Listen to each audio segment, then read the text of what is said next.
Friend, welcome back to our channel. This is Ashish. चलिए देखते हैं मार्केट कहाँ मोमेंटम कर सकता है, कौन से लेवल इंपॉर्टेंट है इसमें। हम देखेंगे कि ये वीकली चार्ट है। वीकली चार्ट में कंटिन्यूटी में क्या हो रहा था कि यहाँ से जब बैंक निफ्टी ने जब ब्रेकआउट दिया था, ब्रेकआउट के बाद में यहाँ पे यानी कि 4 वीक कंसोलिडेट किया। कंसोलिडेट करने के बाद में यहाँ पे इसने ब्रेकआउट किया था। ब्रेकआउट करने के बाद में यहाँ से शार्प सेलिंग हुई थी लगातार 4 वीक के बाद में 4 वीक के यहाँ पे तेजी होने के बाद में इसने यहाँ पे डबल टॉप बनाया था। डबल टॉप बनाने के बाद में अगर अपन देखें तो यहाँ पे जो बैंक निफ्टी की क्लोजिंग आई है यानी कि 44,360 के आसपास यहाँ पे क्लोजिंग आई है। लेकिन कल को लेकिन कल के सेशन में या अपन यानी कि पूरे वीक का पहले यहाँ पे आइडिया लगाते हैं कि पूरे वीक में हमको किस तरीके से यहाँ पे ट्रेड करना है। तो सबसे पहले तो अपन को एक चीज ध्यान में रखनी है कि जब तक बैंक निफ्टी 44,700 के ऊपर जब तक क्लोज नहीं कर देता है तब तक अपन एग्रेसिव होके बहुत ज्यादा क्वांटिटी में बाई नहीं करने वाले हैं। उसके पीछे का जो रीजन है वो ये है कि यहाँ से जिसकी भी यानी कि यहाँ से जिसकी भी कंटिन्यूटी में सेलिंग आ रखी है वो इस कैंडल का यानी कि जो क्लोजिंग है, क्लोजिंग प्राइस के जब तक ऊपर बैंक निफ्टी क्लोज नहीं करता है तब तक अपन को फास्ट मूवमेंट ऊपर की साइड में नहीं मिलेगी। तो यहाँ पे हम क्या देखते हैं कि कंटिन्यूटी में क्या हो रहा है कि 44,000 जैसा कि हमने यहाँ पे क्लियर प्लान किया था कि यानी कि ये वाला एरिया अपने लिए इम्पोर्टेंट सपोर्ट के तरह काम करने वाला है। यानी कि 44,800 से लेके 44,600 नहीं 43,800 से लेके 43,600 से लेके 800 यहाँ पे कंटिन्यूटी में क्या हुआ है, होल्ड हुआ है। और यहाँ से क्या है, बायर्स ने एक्टिव होके ऊपर की तरफ इसको लेके गए। तो बायर्स सबसे पहले ट्रैप कहाँ पे होंगे, यानी कि जो सेलिंग प्रेशर जो जनरेट होगा यानी कि फास्ट जो सेलिंग जनरेट होगी वो इस वाले लेवल के नीचे ही होगी। क्यों? क्योंकि जो जो यहाँ से जो बायर्स यहाँ पे एक्यूमुलेट कर रहे हैं उनका जो टारगेट है वो सॉरी उनका जो स्टॉप लॉस है वो यहाँ पे रखा होगा। तो जैसे ही इस वाले लेवल के नीचे निकलेगा तो एक शार्प सेलिंग आपको आते हुए यहाँ पे दिख सकती है। तो यहाँ पे अगर अपन डेली के चार्ट पे देखें हम कि डेली के चार्ट पे किस तरीके का यहाँ पे प्राइस एक्शन बना हुआ है तो वो सबसे अपने लिए इम्पोर्टेंट है। मैं आपको जो 44,700 जो बता रहा था ये वाला लेवल अपने लिए सबसे इम्पोर्टेंट है। क्योंकि यहाँ पे क्या हुआ है यानी कि 7 दिन कंटिन्यूटी में क्या हुआ है, जब जब बैंक निफ्टी यहाँ पे आया है तो यहाँ पे सेलर्स एक्टिवेट हुए और इसको नीचे की तरफ यहाँ पे सेलिंग प्रेशर जनरेट किया है।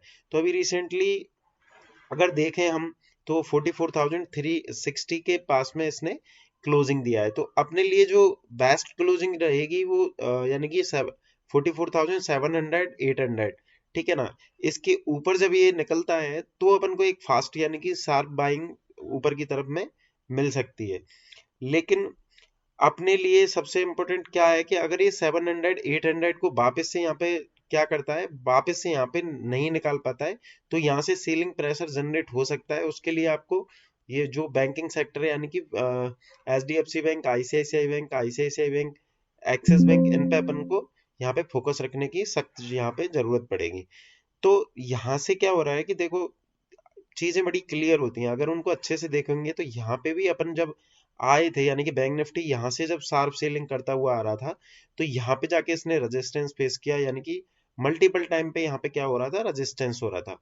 तो यहाँ से भी अगर आप देखेंगे तो यहाँ से जब तक बैंक निफ्टी नीचे से ऊपर की तरफ जब यहाँ पे पहुंच रहा है तो यहाँ से क्या हो रहा है, सेलर्स एक्टिवेट हो रहे हैं और नीचे की तरफ बैंक निफ्टी को लेके आ रहे हैं। तो हो सकता है कि फर्स्ट अटेम्प्ट में यहाँ पे जाके एक बार रुके, रुकने के बाद में थोड़ा सा यहाँ पे पॉज ले, पॉज लेने के बाद में जब इसको निकालेगा तो आपको और ज्यादा अच्छी मूवमेंट यहाँ पे मिल सकता है। अगर अपन यहाँ पे 15 मिनट के चार्ट पे देखें कि इंट्राडे में अगर यहाँ अपन को ट्रेड करना है तो किस तरीके से यहाँ पे ट्रेड कर सकते हैं, तो ये अपने लिए सबसे इम्पोर्टेंट है। यहाँ पे मैं आपको बार बार बताता हुआ आ रहा हूँ कि ये लेवल अपने लिए सबसे यानी कि इम्पोर्टेंट लेवल है इंट्राडे के लिए। यानी कि 400 टू 500, 500 जैसे ही यहाँ पे टच हुआ नीचे की तरफ यहाँ पे सेलिंग प्रेशर आया, यहाँ पे वापस इसने ऊपर उठने की कोशिश की, वापस सेलिंग प्रेशर आया। लेकिन अब हम देखें कि अपन को ट्रेड कहाँ पे करना है तो सबसे इम्पोर्टेंट चीज क्या है कि यहाँ से एक ट्रेल लाइन जा रहा है, ठीक है ना। अगर ये कल के सेशन में यहाँ पे फ्लैट ओपन होता है यानी कि इस वाली रेंज में ओपन हो जाता है, ठीक है, ये वाली जो रेंज बनी हुई है इसमें कंटिन्यूटी में क्या हो रहा है, ये ऊपर की तरफ जा रहा है। तो सबसे इम्पोर्टेंट चीज ये रहेगी कि या तो ये गैप अप खुले या गैप डाउन खुले। या फ्लैट खुले, ये अपन को वहां पे देखना है। उसके बाद में 44,500, अगर ये इसी रेंज में ओपन होके 44,500 को ऊपर की तरफ निकालता है और वापस से इसी जगह का इस वाली रेंज का यहाँ पे सपोर्ट लेके ऊपर की तरफ निकलता है, तो अपना जो फर्स्ट टारगेट रहेगा 700 टू 750, यानी कि 44,700 टू 750 के आसपास का यहाँ पे फर्स्ट टारगेट रहेगा। क्वांटिटी अपन को थोड़ा कम रखनी है। लेकिन अगर ये बाय द वे यहाँ पे क्या होता है कि ये इसी रेंज में ओपन होता है, रेंज में ओपन होने के बाद में 44,300 को नीचे की साइड में ब्रेक करता है, तो भी आपको छोटी क्वांटिटी में यहाँ पे सेल करना है। बट आपको एक चीज ध्यान रखनी है कि ये वाला यानी कि 200, यानी कि यहाँ से आपको अगर ऑप्शन की बात करें तो यहाँ पे हमको 30 से 40 पॉइंट ही अपन को कैप्चर करने के लिए मिल सकते हैं। बट जो उस टाइम पे आपको ध्यान रखना है कि आपको पोजीशन कहाँ पे कवर करनी है, 44,200 के आसपास। अगर ये 200 को कंटिन्यू करता है तो एक अच्छा खासा सीलिंग प्रेशर जनरेट हो सकता है, जो इसको लेके आ सकता है 44,050। ये तो रही अपनी डाउन साइड की बात। अगर बाइंग आपको करना है तो इस वाले लेवल तक का आपको वेट करना पड़ेगा, या ये बहुत ज्यादा यहाँ पे गैप अप खुल जाता है तो गैप अप में आपको एग्रेसिव होके बाई नहीं करना है, इसको नीचे आने देना है। आपका जो बाइंग जो सबसे अच्छा एरिया होगा वो 44,500 से लेके 44,550, ये वाला एरिया होगा। अगर बैंक निफ्टी बहुत गैप अप ओपन होके भी कंटिन्यू ऊपर की तरफ करता है तो वहां पे आपको बाई नहीं करना है। क्यों? क्योंकि ऑलमोस्ट यहाँ से जो लोग बाई करके चल रहे हैं उनको एक अच्छा खासा यहाँ पे प्रॉफिट हो रहा होगा। अगर उन्होंने गलती से भी वहां पे प्रॉफिट किया और आपकी वहां पे पोजीशन इनिशिएट हो गई, यानी कि नई पोजीशन आपकी बनी, अगर वो प्रॉफिट बुक करेंगे तो वहां पे आपका स्टॉप लॉस ट्रिगर होगा और ये नीचे की तरफ आके वापस से ऊपर की तरफ टर्न अराउंड हो सकता है। तो ये चीज आपको विशेष ध्यान में रखनी है कि फ्लैट ओपन होता है तो अपन को वेट करना है कि किस तरीके की रेंज को ये नीचे की तरफ ब्रेक कर रहा है या ऊपर की तरफ ब्रेक कर रहा है। सबसे अच्छा ट्रेड आपको तभी मिलेगा जब 12 बजे के बाद में बैंक निफ्टी क्लियर यहाँ पे हमको एक रेंज दे। रेंज बनाने के बाद में बैंकिंग सेक्टर किस तरीके से यहाँ पे ट्रेड होते हैं वो देखने के बाद में अगर ये ऊपर की साइड में ब्रेक करता है, नीचे की साइड में ब्रेक करता है, तो मार्केट को करने देना है। मार्केट के साथ में जबरदस्ती करोगे तो आपको डेफिनेटली लॉस होगा। बट मार्केट जहां पे जिस तरीके से आपको ट्रेड करता हुआ दिख रहा है उसी फ्लो में आप ट्रेंड को पकड़ के अगर ट्रेड करेंगे तो आपको एक अच्छा खासा प्रॉफिट हो सकता है। अब अपन निफ्टी देख लेते हैं कि निफ्टी में हम किस तरीके से यहाँ पे ट्रेड कर सकते हैं। निफ्टी में अगर अपन देखें तो निफ्टी बैंक निफ्टी के अकॉर्डिंग थोड़ा सा ज्यादा पॉजिटिव यहाँ पे दिखाई दे रहा है। यहाँ पे हमने क्लियर वो प्लान किया था कि अगर ये एस रेंज को निकाल के ऊपर की तरफ यहाँ पे ट्रेड करता है तो अपन यहाँ पे बाय करेंगे। बट सेम क्या हुआ है, गैप अप ओपन हुआ, गैप अप ओपन होने के बाद में जैसे कि मैंने अभी आपको बैंक निफ्टी में समझाया, ठीक वैसे ही नीचे की तरफ यहाँ पे आ रहा है। नीचे की तरफ आने के बाद में क्या हो रहा है यहाँ पे कि ये इसने इस वाली जगह पे, यानी कि ये वाला जो सपोर्ट बना हुआ था, क्योंकि ये वाला रेजिस्टेंस था, ऊपर गैप अप ओपन होने के बाद में ये क्या बन गया, सपोर्ट।